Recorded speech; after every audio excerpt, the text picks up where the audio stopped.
Welcome to the Entrepreneurial Mindset Podcast, brought to you by the Opportunities for Youth in Africa, or OYA program. OYA is a joint initiative of the UN Industrial Development Organization, UNIDO, and the Food and Agriculture Organization, FAO.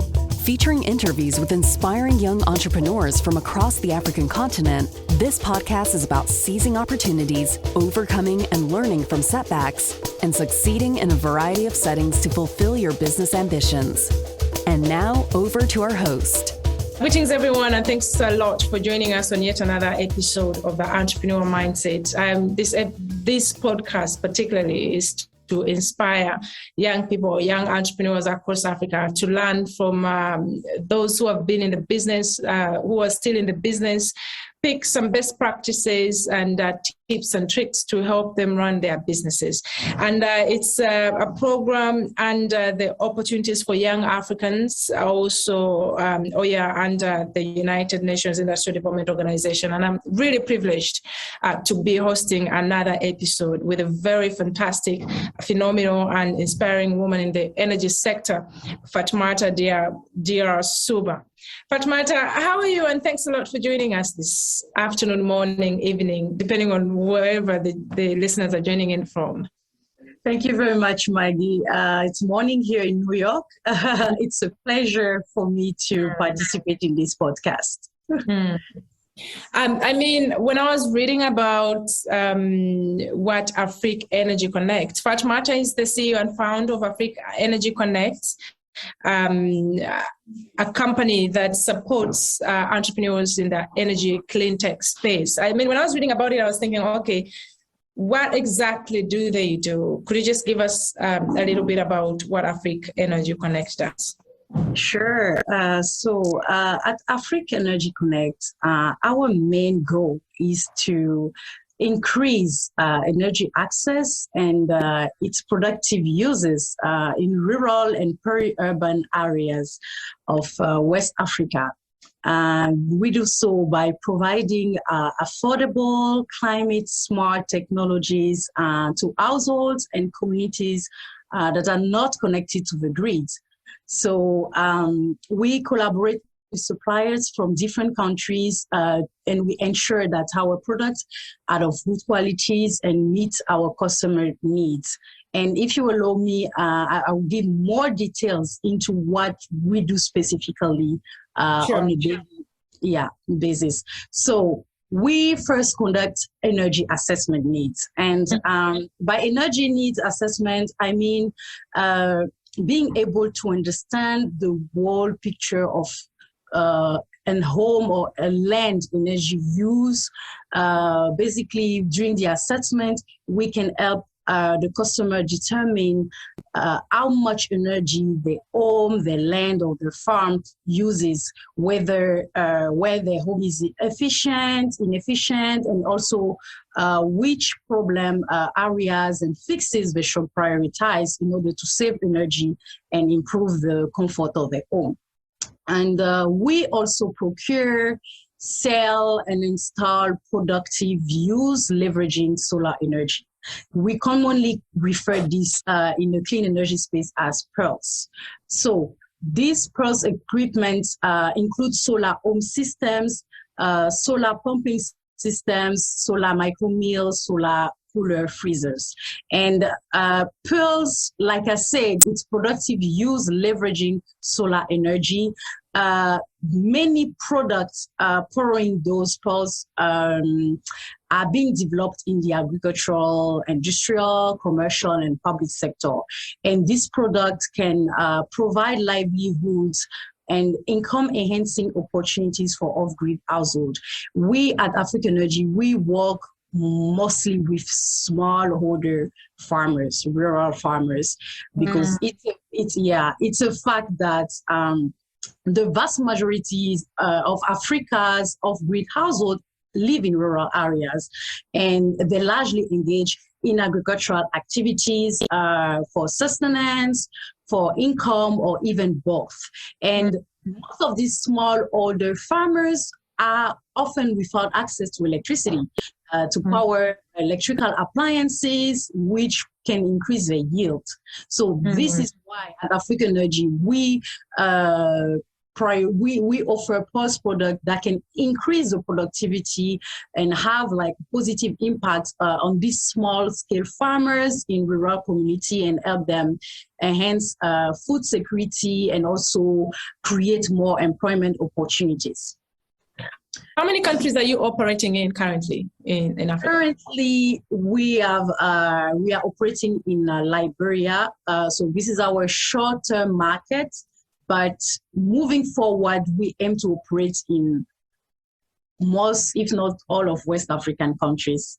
You come from Liberia. Why Liberia is the best, you know? Okay, so I would say, first of all, maybe I want to dive into how like I came up with that. Like why did I even start Afrik'Energy? It's like me.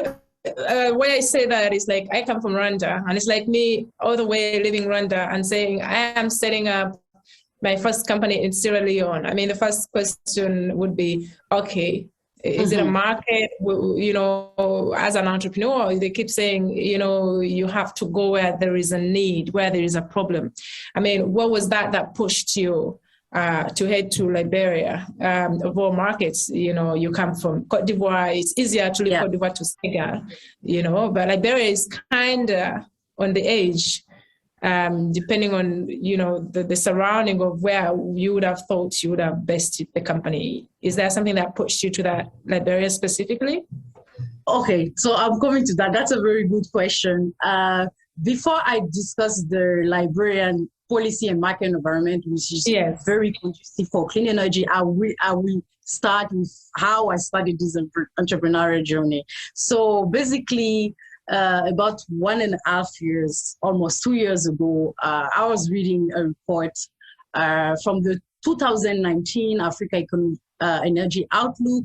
And I usually read reports pertaining to social economic issues across Africa. And so in this report, there were some statistics that really caught my attention, where it was related to the fact that around 600 million people in sub-Saharan Africa, meaning 1 out of 2 people, do not have access to electricity. And for me, I believe that this is very concerning, because we cannot hope for the continent to thrive if half of the African population is deprived of electricity. So after reading this report, I really wanted to learn and understand more. So I started to read more energy-related reports. And the more I read, the more I began to develop a passion for this area. And at the same time, I used to have a friend who is from Liberia, who is also passionate about renewable energy and who's very experienced in agribusiness, Internet of Things, and rural electrification systems. And so my friend from Liberia, we were discussing, and then we were talking about coming up, actually, like trying to find ways to contribute as much as we can in addressing this issue, this energy deficit. I know it sounds very like, okay, we want to save the world, but no, we were just because it's very huge. It's 600 million people we're talking about here. Yeah, I know, and that, you know? I know it sounds very weird, but I'm like that. When I read, like, especially when I see statistics about Africa, I'm like, what can I do? So we were just discussing about that, and we started coming up with ideas of what we can do, as small as we are, what at least we can do to contribute and try to do something, you know. And so we built together Afrik'Energy Connect. Is actually the co-founder, and like I said, he's passionate about renewable energy. He's very experienced, and so basically he's in charge of handling the on-the-ground operation in Liberia. Now, before I come back to that, I now want to focus on why we have chosen Liberia, in addition to the fact that my friend from Liberia has the same aspiration as me. Because first, during the first year of setting up the company, we focus on doing market research because, like you said, we cannot just engage into a business or into a country without understanding the market environment. So we did a lot of reading, we approached a lot of people, and we found out that the policy and market environment for agricultural mechanization, because this is our focus, it's in infancy in Liberia, meaning they don't have many players within this space, meaning we have less competition. Yeah. And there's a high potential for solar energy that is untapped in Liberia.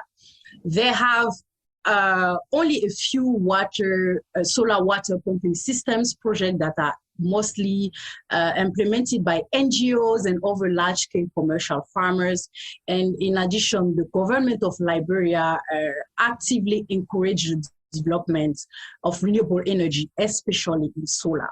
The cost of solar photovoltaic panels also has reduced significantly over the past years, and solar-powered water pumping technologies and systems products are more and more accepted by and recognized by customers. And taking stock of all that, we decided to begin with Liberia, but obviously the long term is to also operate in neighboring countries, including my own country, Côte d'Ivoire, Senegal, Burkina Faso. Yeah. But because we have to start somewhere, and this is where I started with my business partner.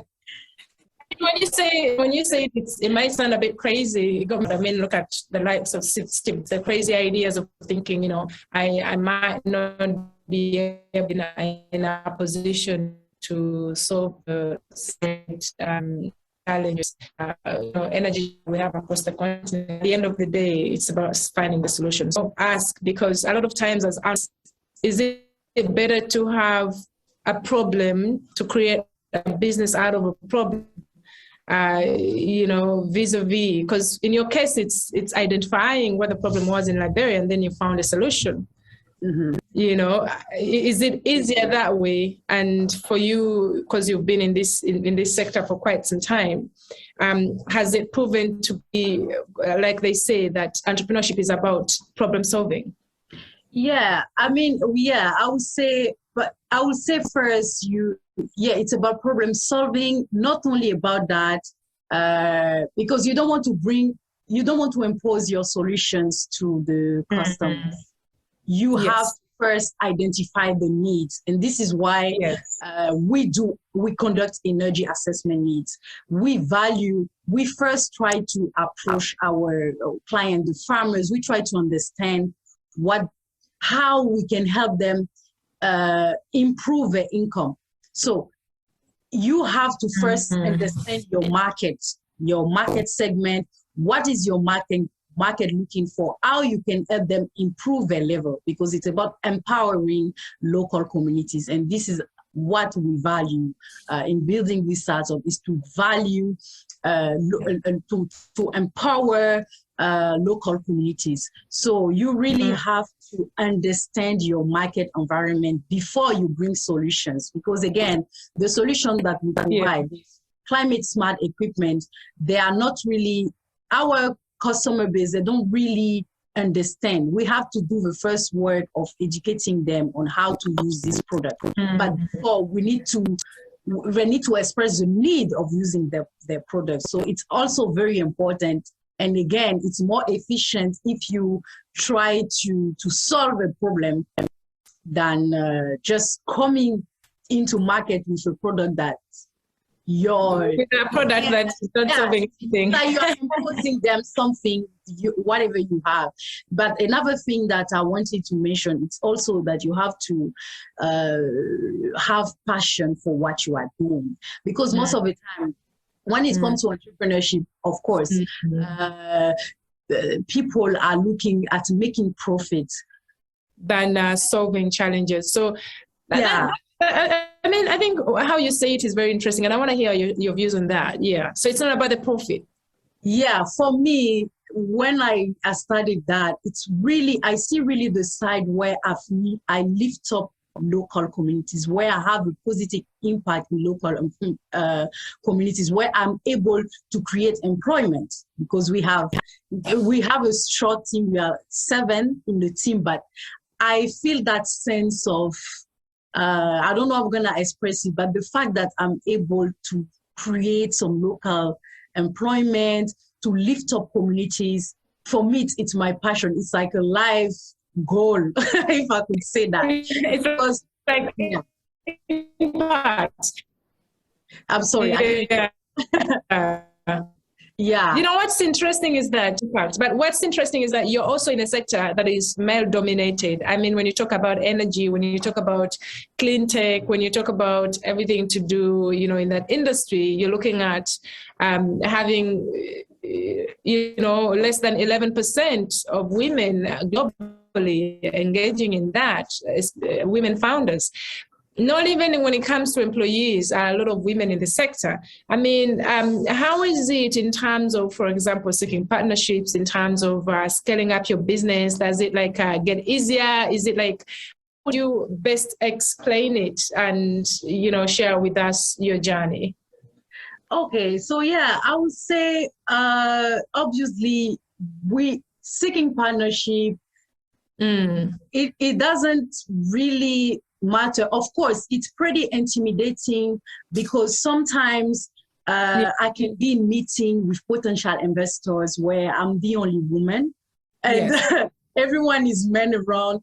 But I focus on why I'm doing it, like, because sometimes, you know, during meeting, even if people don't express it, you have that feeling that, okay, it's like you have to prove yourself in some sense, you know? Yeah. So for me, I'll try to focus on the purpose, on why I'm engaging into this journey. And for that, I also train myself. Like, I take classes in that area, because I studied economics. It's not like I'm an engineer or I'm a technician. So I work and I study a lot, so that I come prepared to meeting for whatever potential investors will have for me, because I don't want, it's very intimidating, especially when you don't have a lot of women. But I think you focus on your hard work, on why you are here, why you are doing what you are doing, and then from that. So I actually was able to engage in a lot of conferences representing my company, a lot of webinars, a lot of summits, and I always felt comfortable. I never had that. It's like I don't even tell myself, oh, you're a woman, there are a few women in the industry, you know. I'm just going there as if as an entrepreneur, as a founder, like as any other guy would do it. But how are you able to raise funding, capital? Yeah. A lot of women in the business, it comes down, and I am an entrepreneur myself too, but there is a challenge when it comes to raising money or getting funding for especially businesses like yours that require kits, equipment, and all of that. How do you go around that? How do you raise the money? Yeah, actually, that's a good point, because one of the biggest challenges that we have in the energy sector is to access commercial financing, needing to scale those pilots in technologies. And it's very hard, because the approach of traditional financiers or investors is that they prioritize company that already had a significant traction and impact. So it put us in competition with already established firm, and it's like we don't stand a chance. When we started, we first used our own fund, because I consult for small businesses and you use your own savings. Yes, but because I mean, you don't want to get from your pocket. What if your pocket runs dry and then, you know? No, it's detach your pockets from the business. I think we need to really I want to learn so much from you because, sometimes you hear like, don't use your own money to start a business.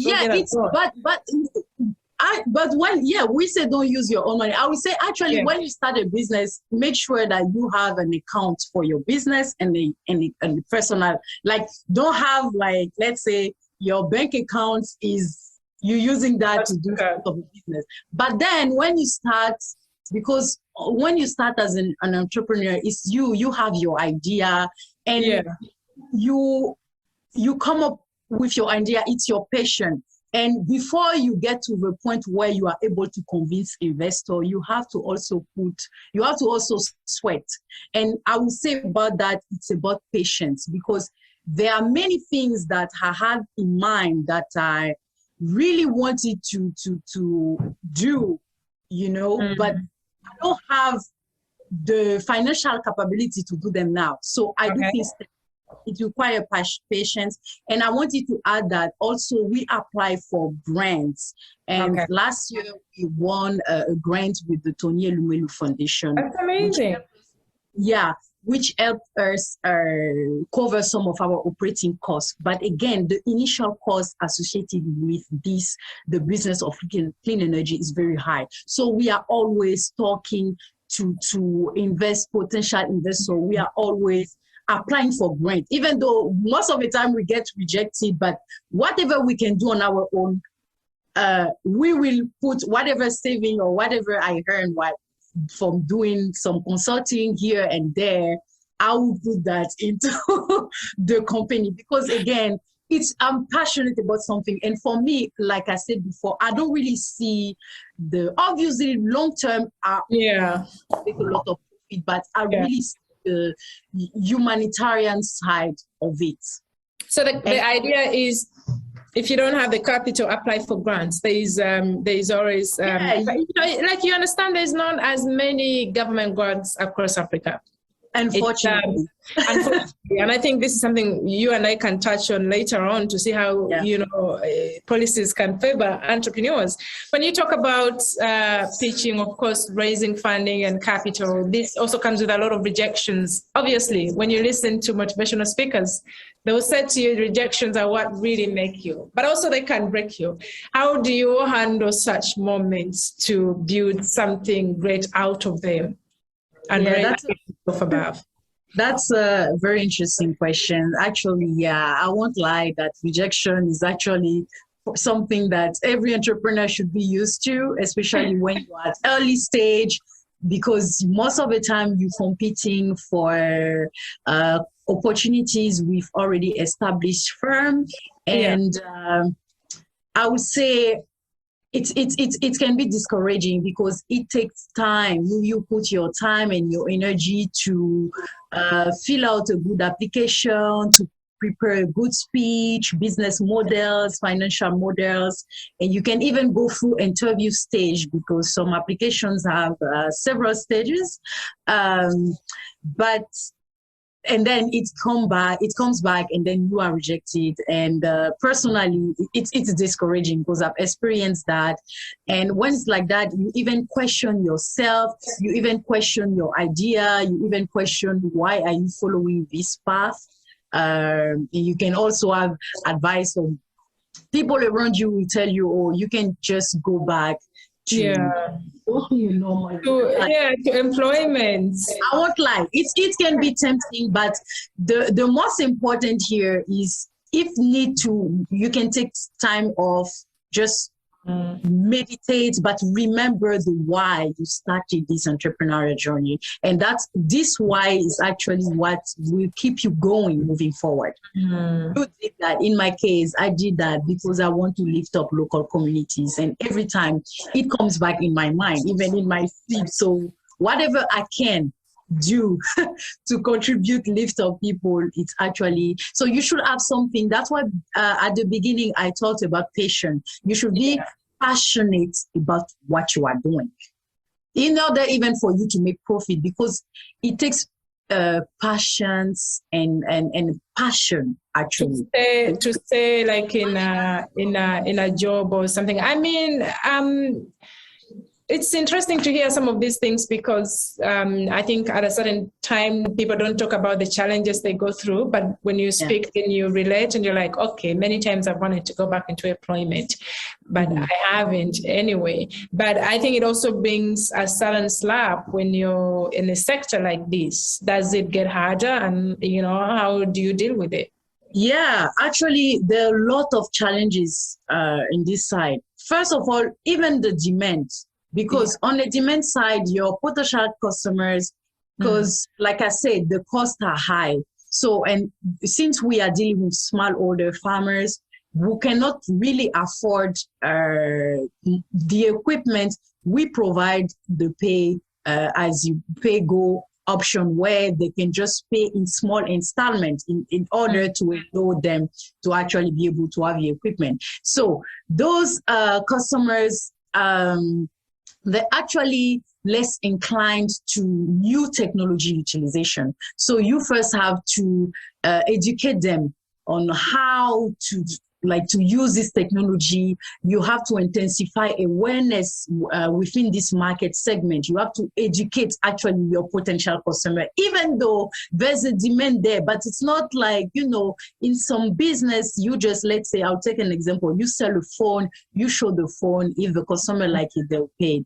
In solar energy, it's quite of new and innovative in very, very remote and rural communities. So you first have that job of educating your customer into those climate smart technologies. And also, so you have to have patience for that. Whenever we can, we organize meeting for smallholder, for cooperatives where we have different farmers, and some of my colleagues will explain them the different technologies and so on, and hear for their questions and feedback. Now, there's another issues also that relates to establishing multiple points of sales across the country, because now you want to make money, you need to have different point of sales. And this is one major market development challenge, because we don't have a needed capital for rapid commercial expansion. Like I said before, it's involved a lot of money. We don't have that much money. So there are many things we cannot establish a lot of point of sales across the country. And this is also can be discouraging because, as an entrepreneur, you are a dreamer. In your mind, you want to do big things across the world. You want to change the world, but you don't have the financial capabilities. And so again, you have to be patient. You have to keep, even if you lose some of the application, you have to keep applying for grants. There's actually another big challenge that I really want to focus on, especially as a young entrepreneur in clean energy on the ground. It's competing for bids locally, even competing for bids, because our competitors, they are well established, they have traction, they have the market experience in the field compared to us. And so we have to face them in competing for local bids, their advantage. And I think for that, maybe governments, I'm not saying they prefer to go with the companies that are not local. Vis-a-vis, I mean, you make a point that everyone really touches on, especially when it comes to entrepreneurs. That when it comes to trust levels, and I'm glad you've mentioned it. How does it happen? Do you feel like sometimes they won't pay you as much as they would pay somebody probably who is coming from outside of Africa, or they might not even give you the job? Yes, I mean, sometimes it feels like maybe because I would say maybe because those companies, they have been there in the country before, they have been operating for a longer time. So maybe they don't want to give the contract to a new company. Maybe they are thinking they don't really know what they are doing. But again, if you want to promote, you want to empower local young people, you need to at least give them the chance. Maybe you can decide not to give them, if it's big contract that involves a lot of money, you can just provide them at least with opportunity for small contract and also capacity building, because that's how you actually allow young people back home to actually be interested and also work in the field instead of us having, let's say, companies, most of the time international companies for overseas being back home. While we have young people who can actually, if they're given the chance, and trust, they can grow. So it's very hard, if I can say that. Besides that, if you were to point out to me 3 major challenges that you face, what would those be? Okay, first challenge is it's a financial aspect, because getting funding, it's very hard. I wish we had more funding opportunity, especially for young people. Also, so financing, being able to educate our potential customers. Because we need to organize workshop. It also relates to finance, because organizing workshop, you need to have money to organize those workshops. Also, I would say give more opportunity for young people, because we don't have much opportunities for young people to expand in the sector, because we are all competing with already experience. I don't want to say old, but again, when you're young, of course, you don't have that much experience. So I want to emphasize on really give opportunities more. We don't have that much grant or investment. Focus for young people in clean energy, because we have in other areas agriculture, but then clean energy is something that is becoming more prevalent in the region. So we need to lift up those young people, to inspire more people. So I would say that. But most importantly, I could say the finance. It's funny because it's all about that. It's the finance. Give me the money, please. I mean, you touched on something very important for me, and I think sometimes I feel like even when you watch or read where and you realize the access to finance the rest of the other continents have, I wish we had that in Africa. It would probably be a leg up in many other ways. Earlier on, you said to me, when you go through downs, you take time off to reflect, which I find very important when it comes to entrepreneurship. What are some of the things that you do? Do you have mentors beyond board members? What are some of the things that for you guide you in the business that you feel like because you have them, you're able to move forward confidently? Yeah. Of course, I actually follow, first of all, I follow all the conferences. I try to attend as much conferences as possible. I try to also sometimes look at those TED episodes, episode where actually I get inspiration from other successful entrepreneurs. I try to understand this particular podcast. Yes, like this one. Yeah, which is why I really like this. Because I think it's very good. The more you hear people, and the more you hear them, the more you know that okay, you are not alone in this. Other people face that, so it's normal, because you have to understand that it's normal and it's something you have to go through. Because sometimes people will think that once you start entrepreneurship, you start making money and that's it, you become rich. I want to emphasize on that for all the young entrepreneurs who will be watching me. It's not like a straight path. You can have failure, and you have to understand that it's okay. And for that, you need to listen to attend conference. Also, when you're attending conference, you are able to network with people. And from those networks, you can find more opportunities. So you cannot be shy when you're an entrepreneur. You always have to be looking to network with people, to participate in events, and so on. So, yeah. How is that also how you find partners to work with, for example, scale up and all of that? And as you answer that, I would also like you to talk to us about scaling up. You know, the other day somebody said to me, there is a lot of entrepreneurs in Africa in terms of raising capital. We see that people are actually getting grants and raising money, but being able to expand and grow users for their products, like you said, you know, the farmers you work with, the people you work with, how are you able to do that, to scale up? But also beyond that, like I asked for me earlier, you know, how does it all play out? Okay, so in terms of finding partners, and you know, because you can't scale up if you don't have partners, I'm assuming. Well, at the moment, at Afrik'Energy, we actually work with partners most of the time. For instance, we have like a partner, we partner with a company that specializes in designing solar systems. They provide us with capacity building, and we actually reaching out to partner. How do we reach out to partner? We make our research. We try to see who are very big players in the business. We actually approach them. Sometimes it's throughout conferences.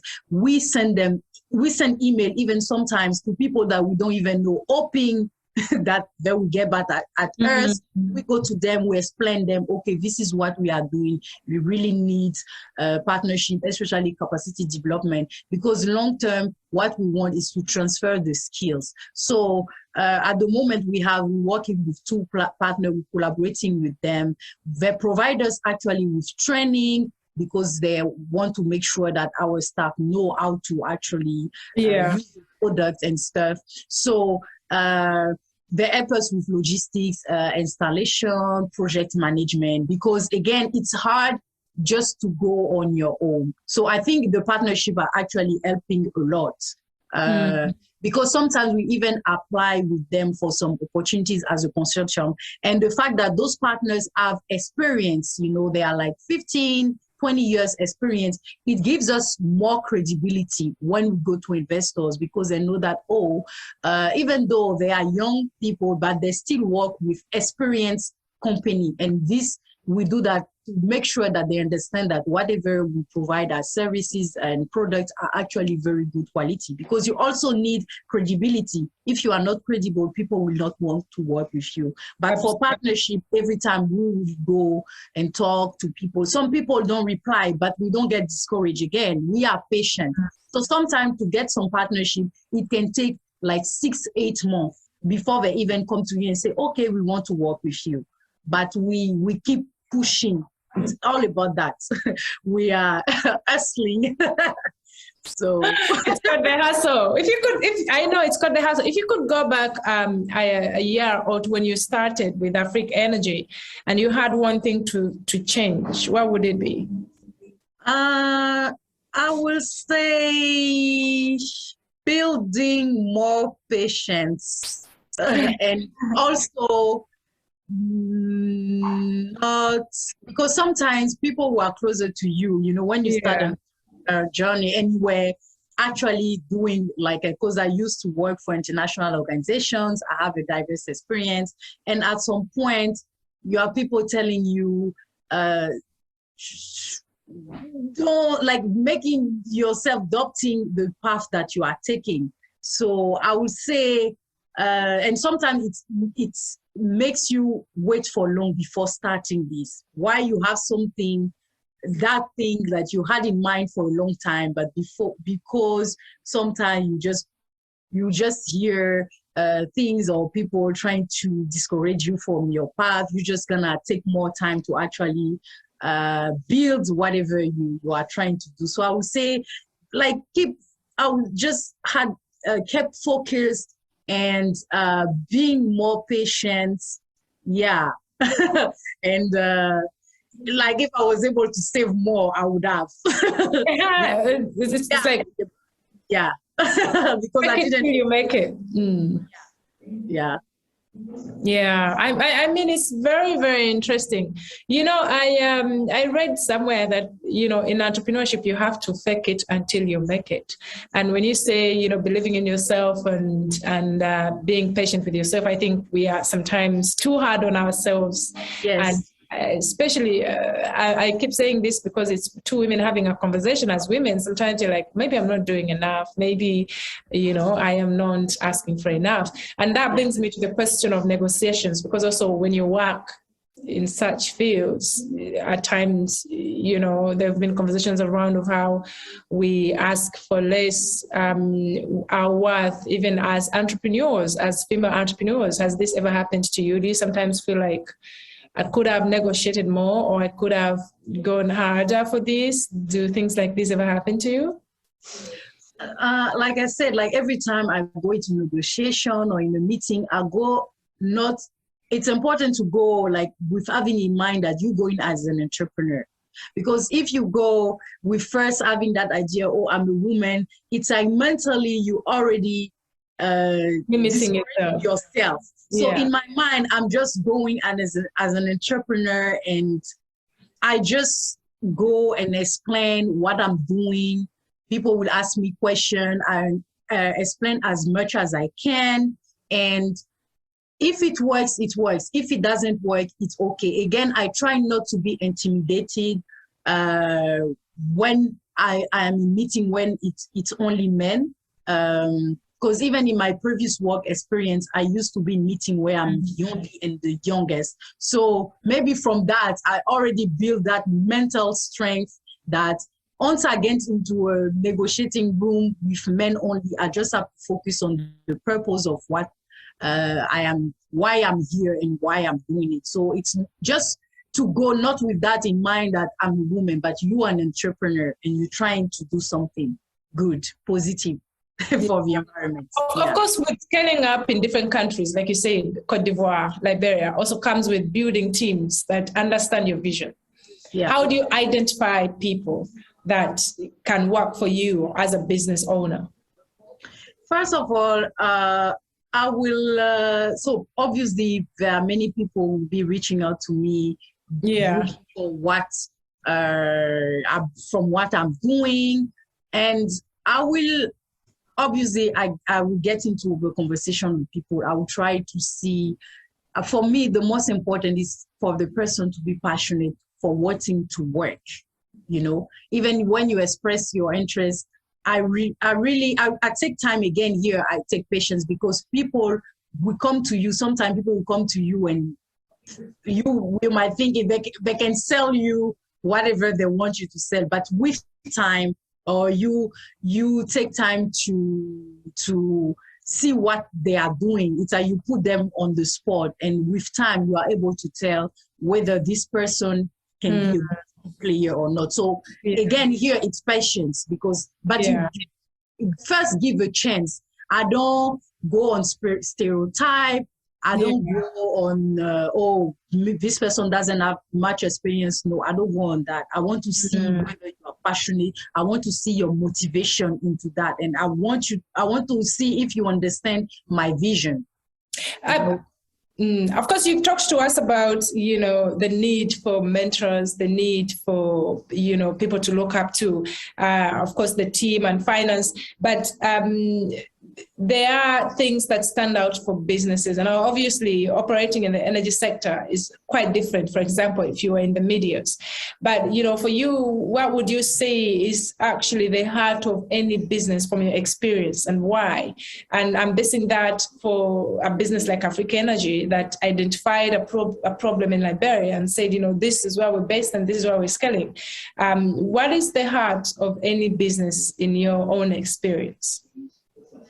I think first it's to understand.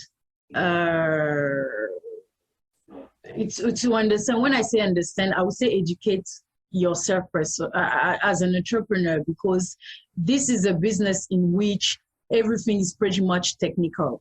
So you first need to understand what it is about, why everyone is talking about moving into clean energy. What are the advantages? What are the disadvantages? So first of all, educate yourself. when entering into the business.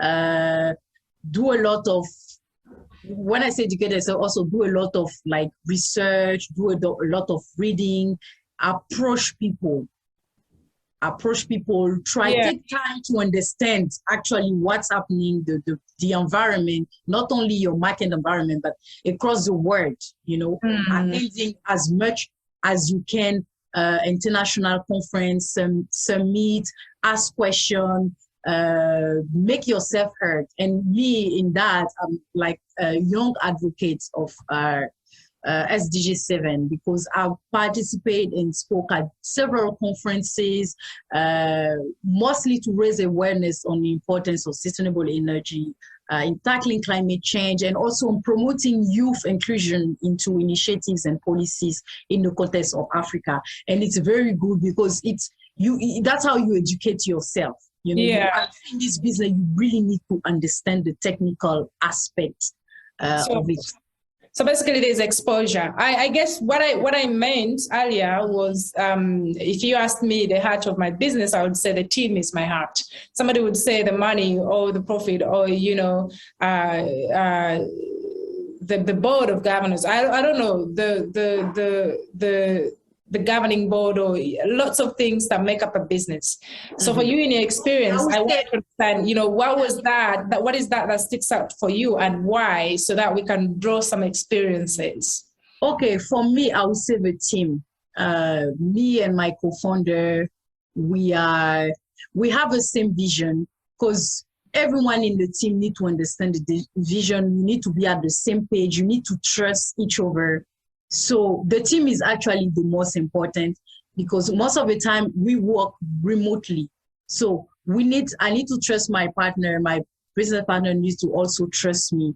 And for going to negotiation, for raising money, for raising funding, because we both represent the image of the business. So for me, I would say team is the most important, because you have to decide together on the direction of the business. And sometimes you can have people from outside.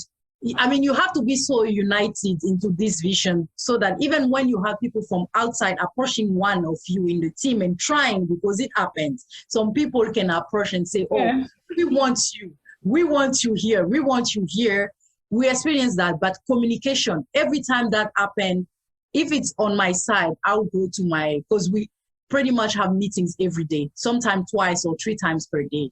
We communicate, this is what happened. My partner will also say, this is what happened. And we try to discuss, we try to make decision as a team. Wait, hold it. You have meetings like 3 times every day? Yes. So would you say for any startup or any business in their early stages, it's very important to meet every day? Because I am one that actually hates meetings. I'm like, if it's not 15 minutes, I'm out of it. We have sometimes. Why is it so important? We have managerial meeting every day for like 1-2 hours, because we always need to discuss. We always need to see what needs to be done. We have to review the work of our technician. Let's say when they go for energy needs assessment, they send us a report. We also have to assess the staff. It's it's tough. Like, again, it's communication, so that both of you stay on the same page. Because you don't want to be in a situation where you take time to communicate on some things accumulate, and then next thing you know, that's how, people get separate, like they separate afterward, when they build a business together. So we communicate all the time, because I, myself personally, I always want to understand everything that is happening. So ideally, if you're starting, you have to be involved all the way in the business, even with the staff. You have to constantly communicate. It's not because it sounds like micromanaging. It's not. Yes. It's just that. Initially, I would think, I feel like, okay, 1 meeting a week. is enough. But also when you said you have meetings every day, a part of me felt like, oh, maybe one day in a week is actually not enough, because now I realize that maybe it could have addressed some of my challenges. So that's why I was quite interested in understanding. And obviously, I mean, when you're starting, maybe it makes a lot of sense to keep in constant communication as well. And the way you've put it for me, it now opens beyond just not wanting to be in meetings, but, you know, getting the team into the groove. Yeah, I think actually the more we moving into the business, the more meeting we have, because during the day, people can reach out. Some clients reach out and say, oh, we need you to come and conduct an energy needs assessment. Then we just communicate on that. Sometimes it's just every day. Sometimes it's just gonna be like the 15 where my colleague would tell me, okay, this is what we have to do. And then I would say, okay, now the weekly meeting that you're talking about, this is the one where we spend 2 hours or even sometimes more. But apart from that, because anything happens, people will reach out to us, we receive email. So it's just, for me, I think it's very important to maintain that close communication. It helps us always, you know, be on the same page. How is your typical day like? How many hours would you say I have to work for? You know, I don't know if you've heard of the 90-hour rule. It's called 90-hour rule or 70-hour. I'm not sure about. But how many hours do you dedicate in a day, or how is your day like? Okay. First of all, I wake up early, like at 3 a.m. here, because 3 a.m. is like 9 a.m. back home.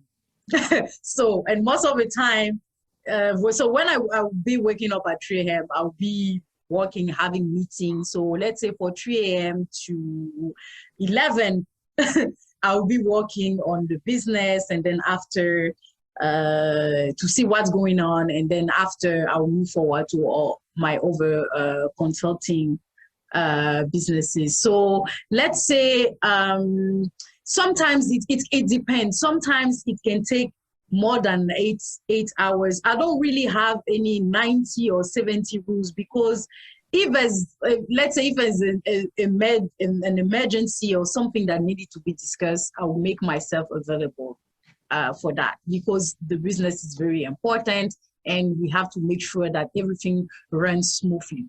So every day, I would say at least 6 hours, 8 hours, sometimes more. Yeah. Wow. That's a commitment. Yeah, it requires a lot of commitment, because it's a business in which we are continuously learning. So sometimes I'm not even I can spend the time maybe reading. There are some new report in the energy sector from several organizations. You always need to be updated on anything that is happening. So sometimes I'm just doing that. I'm just reading, doing research, so that it also helps us improve a business, because you don't know everything. You're always learning. It's like we continuously learn. So sometimes, most of the time, again, when we have to compete for bids, it takes time. We will be working on preparing the applications and see what we have to do to make the application good. So it's an everyday thing. Being an entrepreneur, you don't really rest much. From my experience, you don't.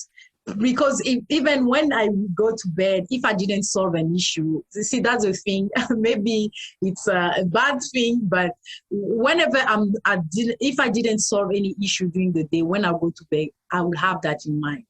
So I'd rather at least, deal with the issue, even if I can't solve it, but at least deal with it instead of going to bed, because I won't even sleep properly, because in my mind, I need to get this done. I need to have an impact. So maybe I'm putting a lot of pressure on myself, but because I really always hope for the best of the business. I mean, they say it gets lonely at the top, but we still move to the top, you know? You're in a business that most of your competitors, companies, global companies, they are giants. They have, you know, funders behind them, but also, most importantly, they've operated in these markets for quite some time. How do you do with competitors? Yeah, and I mentioned that before. It's a big problem because, like you say, they have everything and they win most of the time the contract. But you know, sometimes we actually sometimes we can just reach out to some, like trying to see. Sometimes we seek collaboration with some of them because we want to learn also from them. So sometimes we reach out to them for collaboration. At over time, again, we focus on what we can do, because if we really want to put our focus on those competitors, we will not even do any business. And so we focus on what we can do. If we can, that's why we partner. We collaborate with other companies who are already experienced to give us, again, more credibility in front of those companies. But at the end of the day, like I said, for us to have a positive impact, it's not like we didn't enter into a business to compete with already big companies. We are trying to do something to create local environment, to contribute to something. So I believe, although we have those big companies, but we still have that 1 or 2 people in Africa who don't have access to electricity, meaning that those big companies alone, they cannot get the job done. So they always need maybe those small people. So that's like a mental boost for me. Absolutely. Because I remember, I remind myself that, okay, they have been there, but we still have an issue. So it means we also have a role to play. Maybe because those big companies, what happened is their work was, like I say, we focus on smallholder farmers, and over there we don't have that much competition because big companies don't want to deal with that market segment because it doesn't profit them a lot. So they're most of the time around urban cities. They don't really go into rural areas, especially, like I said, smallholder farmers. They don't even have the financial capabilities. So that's good for us. We have less competitive. We have less competition in that area, and we try as much as we can to collaborate with some companies, and so yeah. I mean, it's really nice to hear all of this, but I'm going to ask you some tips. I always like to leave when I've learned a few things. I mean, also running a business where you're quite far from the team is not the easiest. There's that part, and then there's the part where you have to compete in a sector or space that is not the easiest. I mean, energy is one of the sectors that has less representation of women. But also, in terms of raising funding, like you've mentioned, funding, financing, like lots of entrepreneurs.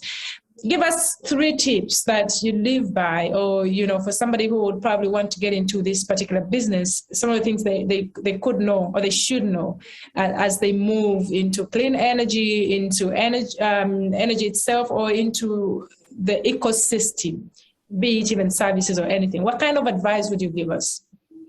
Okay, so anyone who wants to be involved into renewable energy, I would first say educate themselves, try to learn as much as they can, read a lot of reports. I would say have patience, because it takes time. It takes time even to reach out to your customer, to reach out to investor, to get feedback, and have faith in what you are doing. You have to trust yourself. You have to be confident, because it's easy to lose your confidence sometimes, especially if you're a woman entrepreneur. and you don't have you see, we don't have a lot of women. So you might think that maybe this is not an area for women, but you have to keep confident. You have to have faith.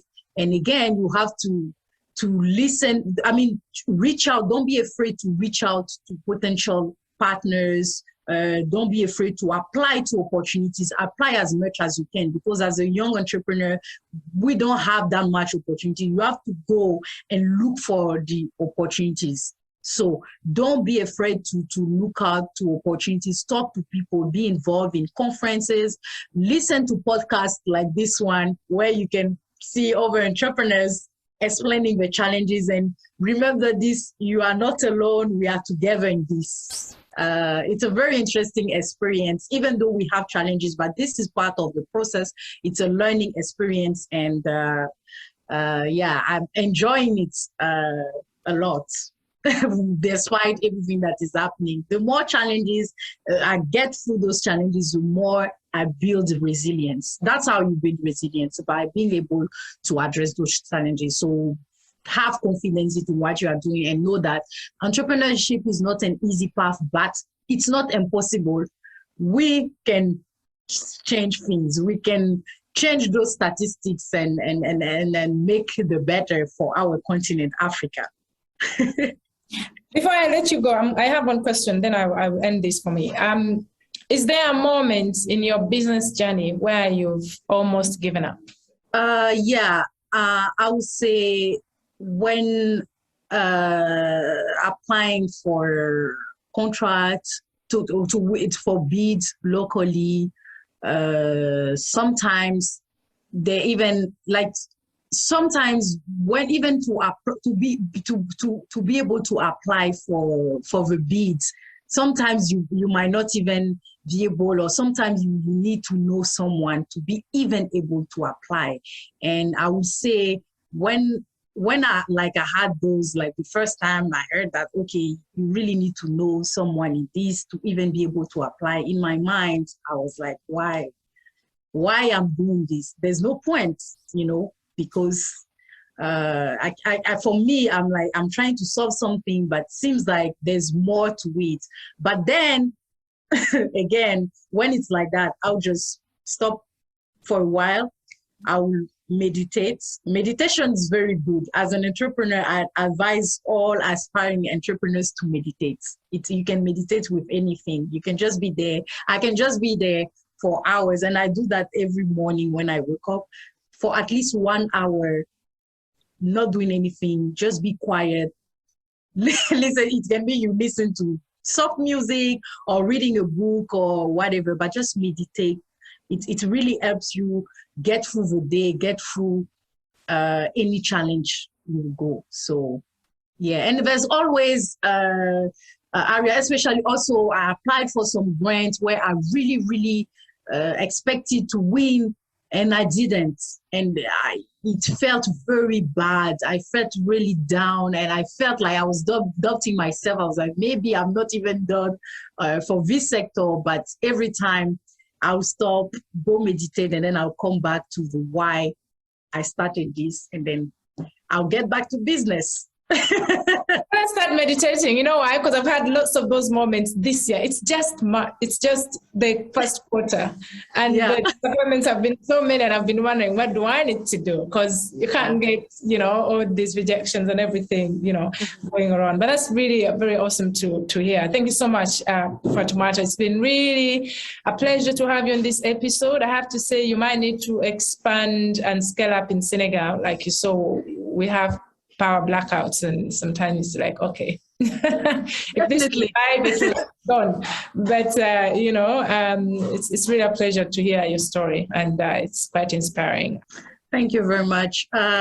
It's a pleasure to be part of this podcast. I think it's very important to give the floor to young people to be able to express their experience and also inspire other young people, because people learn from their peers. And for me, I'm still in a learning process, although it's a very challenging journey, but it's a very good experience. And because I get to learn a lot, and I get to lift up people from my communities. For my business. Moving forward, again, we are hoping to expand in other countries, but short term, we are preparing to launch a solar pump pilot project in Liberia, during which we invite different stakeholders and we display some of our climate smart technologies. And we also will continue intensifying awareness in rural communities on the health, economic, and environmental benefits of using clean energy and sustainable energy. We are always open for new partnership, collaborations. And I invite everyone to also visit the website of my startup. It's Afrik'Energy.org, Afrik with a K. You will see some of our climate smart technologies and for all the different options for people looking to rental equipment. Again, my advice to young entrepreneurs, have faith, build confidence, have passion and patience for what you are doing, and everything will be fine. Thank you very much again.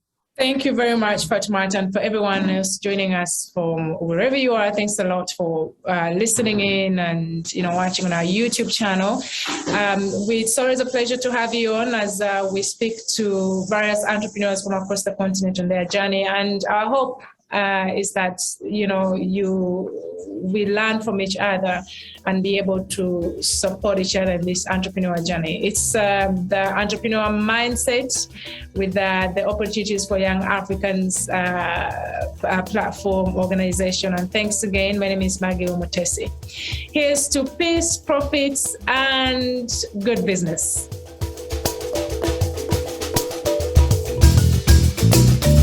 This has been the OYA Entrepreneurial Mindset Podcast. Tune in to stay up to date on each new episode for more inspiring stories. Share your entrepreneurial journey with us using the hashtag #WeNeedOYA. A link to our website and social media is available in the description of the episode.